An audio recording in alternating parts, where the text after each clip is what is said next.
Na tai vis tik kas atsitiko pabaigoje. Turėjom, nežinau, daug galimybių laimėti, bet kai kamuolį atsikovojom, tai padarom klaidą, tai sušilpė baudą, nežinau, buvo ar nebuvo kažkaip. Turėjom 100 šansų laimėti ir dar paskutinę sekundę įmetą, nežinau ką pasakyti.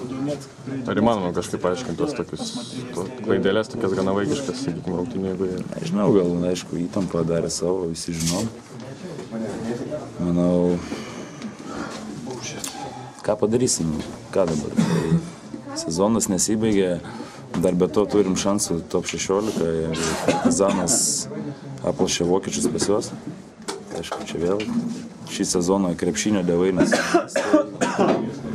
nežinau ką galvoti. Mes važiuosim Bešiktašą laimėti ir tiek.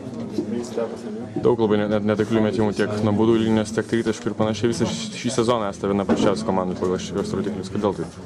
Gal tiesiog pasitikėjimo savimi kažkiek trūksta tokių pralaimėjimų? Aš manau, tokie pralaimėjimai išmuša iš vėžių, aišku, ir atrodo, tiek dirbom, tiek įdėjom jėgų, tiek buvom pasiruošę ir vėl pritrūko vieno taško. Nežinau, šį sezoną dažnai mums kažką trūksta, nežinau. Atsikau, sezonas tęsiasi, dar gali vykti stebuklai. Gal tiesiog meistriškumas, kiek tam tikros situacijos trūksta žaidėjų? Trūksta meistriškumo, bet aišku, kai pralaimi, tai gali komandas ras daugiau minusų, bet mes stengiamės kovoti ir meistriškumą padengti tais dalykais.